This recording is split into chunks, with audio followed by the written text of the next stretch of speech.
السلام عليكم ورحمة الله وبركاته. وحشتوني جدا جدا من الفيديو اللي فات. النهاردة وقفة العيد خلاص. كل سنة وانتم طيبين، يا رب يكون عيد سعيد علينا كلنا. طبعا واقفة يعني بيت اهلي. طبعا انا جيت على طول عند بيت اهلي، لسه جايه. عايزه اقول لكم بصوا بنهج اساسا اني لسه طالعه حالا. فاضل على المغرب تقريبا 10 دقايق، خلاص اخر رمضان. ربنا يتقبل مننا يا رب رمضان، ويبلغنا رمضان ورمضان واعوام عديده يا رب ان شاء الله. ويتقبل كده الصيام والقيام والقران وكل حاجه يا رب كده. ونكون طالعين فيه مقبورين يا رب انا وانتم يا رب.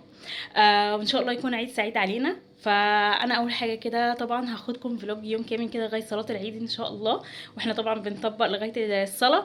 فان شاء الله كده كده يكون فلوج حلو كده وسهل وخفيف على قلبكم. متنسوش تعملوا لايك وشير وسبسكرايب. وكل سنه وانتم طيبين. دلوقتي كده زي ما بقول لكم انا لسه طالعه، فاول حاجه هعملها ان انا اطلع الهدوم اللي هنصلي بيها في صلاه العيد وانزل اوديها بسرعه للمكواجي. يا رب يكون فاتح يا رب. ومعايا الشنطه بتاعتي كمان اتقطعت وانا جايه، فعايزه انزل اوديها للجزماتي. مش عارفه هلحق، يا رب يكونوا فاتحين ولا لا. لا ده مش الاذان، ده الموبايل عادي. المهم ايه، هنزل بسرعه وارجع ان شاء الله واكمل معاكم بقى الفلوج طول اليوم. متنسوش تعملوا لايك وشير وسبسكرايب. دلوقتي بصوا متخيلين ان الشنطه دي فيها الهدوم بتاعتنا اللي هنصلي بيها انا وصابر وانس.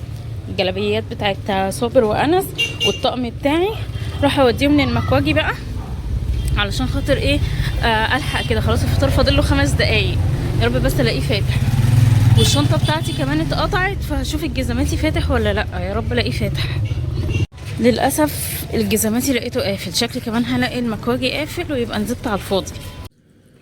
كل سنه وانتم طيبين.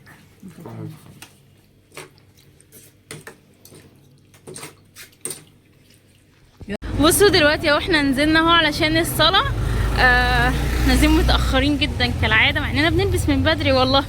بس خلاص فاضل تقريبا 3 دقايق على الصلاه.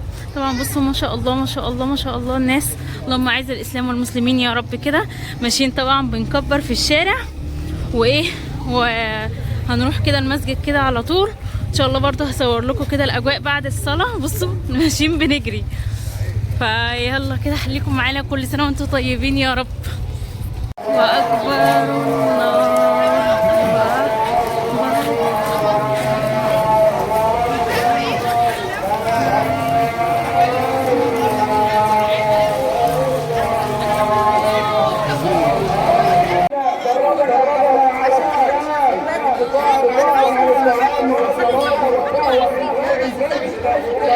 بقى دي توزيعات جوزي عملها الصراحه، هو اللي عملها وفكرته هو، عشان بس نرجع الحق لاصحابه يعني. استنوا اوريها لكم كده، احاول اطلع لكم منها كده كام شكل. صراحه حلوه قوي. حابين نوزعها دلوقتي على الاولاد عشان نفرحهم ونحببهم في الصلاه في العيد وفي شعائر الاسلام كده.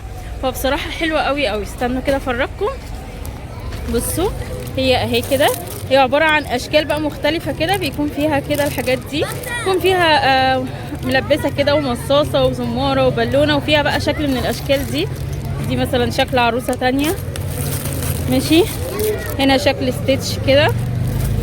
دلوقتي رجعنا خلصنا التوزيعات وخلصنا الصلاه كمان. طبعا ما رضيناش نصور كده علشان خاطر ايه، بس الخصوصيه والاطفال بقى وكده. فخلصناها. بس بجد فكره حلوه جدا جدا جدا. احلى حاجه ان انتوا بجد تفرحوا الاطفال كده وتحببوهم في الصلاه وفي الاسلام وفي الشعائر بتاعتنا. ففكره جميله جدا. فهنا بقى خلصنا، وبعدين جينا هنا عند محل بابا. طبعا عذرا على الدوشه، راجع اشتري مايك يا جماعه. اصور لكم بقى المحل بتاع بابا، عشان ده بصوا المحل بتاع بابا. وجاي بقى احلى حاجه للاطفال، الموتوسيكلات يا جماعه رهيبه بجد. الموتوسيكلات كلها رهيبه. بصوا بصوا يا بابا كده. بصوا دكان جدو، ده المحل بتاع بابا. بصوا جايب شويه حاجات تحفه والله العظيم للاطفال. بصوا اهو. انت طلعتهم وانت الوحيد اللي قاعد. معلش هو هيطلع ينام دلوقتي يا عم.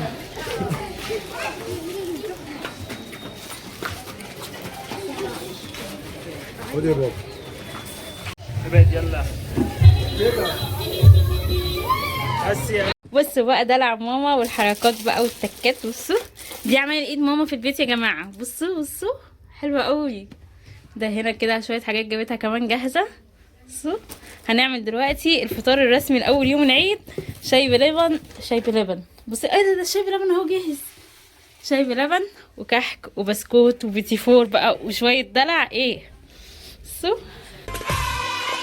العيد فرحة وأجمل فرحة، العيد فرحة وأجمل فرحة، تجمع شمل قريب وبعيد، سعدنا بيها بيخليها. طبعا احنا رجعنا البيت خلصنا. بصراحة بقى عايزة اقول لكم كلمتين كده. انا كنت محضرة فيديو تاني خالص، كنت عايزة اصور لكم كده اجواء يوم الوقفة وازاي بنقضيها مع بعض واليوم كده بتفاصيله. بس حصل حاجتين. اولا انا تعبانة جدا جدا جدا وزاد التعب عليا، فبجد كنت تعبانة ومكنتش قادرة. تاني حاجة ودي الأهم وهي دي اللي قفلت اليوم بتاع الوقفة خالص، إن جوزي كده قرر يخضني عليه. يعني أخدنا كده كام ساعة كده في يوم الوقفة، خضنا خضة وحشة قوي قوي قوي عليه يعني. فبصراحة الموضوع قفل لي اليوم. عايزة أقول لكم إن بسبب الخضة دي أنا جيت من عين شمس لفيصل الساعة 2 بالليل ورجعت تاني قبل اذان الفجر. يعني رجعنا تقريبا الساعة 4 الفجر. فالموضوع بجد قفل اليوم وتوتر اعصاب وحاجات كده. الحمد لله الحمد لله، المهم ان هو بخير وكلنا بخير الحمد لله الحمد لله. فده خلاني بجد ان انا معرفش اصور معاكم ولا اكمل بقية اليوم معاكم. بس الحمد لله قضينا الوقفة، قضينا صلاة العيد، قضينا كان نفسي كمان اوريكم اوتفيت العيد الصلاة. بصراحة مش عارفة اشوفوه بقى في الصورة او كده يعني. مهم احنا روحنا خلاص، طبعا احنا مطبقين ومش قادرين. فقررت حاجتين. اولا هحط دلوقتي عشان أنا محطتش اسمه ايه ده الكحك والبسكوت، طبعا شايفين يعني ورمة ازاي. فراعوني يعني لو انا فاصله اصلا في الكلام. هنحط دلوقتي الكحك والبسكوت في الشياله. وبعد كده كمان هنعمل ايه.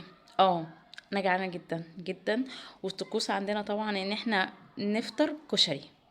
كشري سيبكم من الفطار لاي كلام، فطار اي كلام بتاع الناس الفافي بتاع البسكوت والشاي بلبن. ده ناس فافي دي احنا من واحنا متعودين واحنا صغيرين كده ايام ما كنا بننزل نلعب في الشارع ان احنا اول يوم العيد نفطر كشري. انا بصراحه وانا جايه قلت لجوزي انا عايزه اكل كشري، طبعا ما كانش موافق خالص وقعد يقول لي حرام وبطنك هتوجعك لان انا اصلا تعبانه. عمال يقول لي يا بنتي هتتعبي، وانا فعلا كشري في الفتره الاخيره بقى بيتعبني جدا جدا جدا. بس بصراحه نفسي رايحه له جدا، فهصور لكم برضو لما نجيب الكشري كده وناكل. فتعالوا بقى يلا بينا كده نحضر بس ايه الشياله ونرص كده حاجه العيد ونبدا كده نحتفل باجواء العيد وننسى كل التوتر والحاجات اللي حصلت في الليله اللي فاتت دي وكأن شيئا لم يكن. فيلا نبدا ونسمي الله. طبعا هنا بقى طلعت الشياله بتاعتي. طبعا الشياله دي ما بتطلعش الا من السنه للسنه، الشياله بتاعت الجهاز بتاعي اصلا. فهنا طلعتها هي كده بفك منها، بس لما باجي اشيلها اللي هما الاتنين اللي فوق بس الصغيرين دول ليهم مسمار كده بيتشال وبيتركب. علشان خاطر بس ايه مش بحب افكها كلها لان تركيبها ساعات بيبقى صعب شويه. فغسلتها غسله كده كويسه وبعدين نشفتها. اهم حاجه جبت كده فوطه ونشفتها وبعد كده هبتدي بقى ارص الكحك. طبعا العلب دي مش احنا اللي مشتريينها، والحمد لله الحمد لله اول سنه من يوم ما اتجوزت انا وجوزي ناخد يعني من شغلنا كحك، يعني علب كحك وبسكوت وكده. دايما يا اما مره تصادف هو ياخد علبه واحنا الشركه مش تدينا، او مثلا انا اخد من الشركه عندي وهو ما يكونش واخد. او ساعات سنين كتيره جدا اصلا ما كناش بناخد اي حاجه من الشركات، فكنا احنا بنشتري. كنت غالبا بشتري اللي هو ابو محرم. اول سنه اشتريته كان حلو جدا جدا، وبعد كده بصراحه ابتديت احس ان مستواه ابتدى ينزل. بصوا هنا صابر كالعاده يعني عادي بيرخم عليا كده وياخد من التصوير. فابتديت اخد كده واحط، طبعا علشان خاطر انا مش بحب احط كتير قوي في الشياله علشان ما يلمش تراب وما يتبهدلش وكده.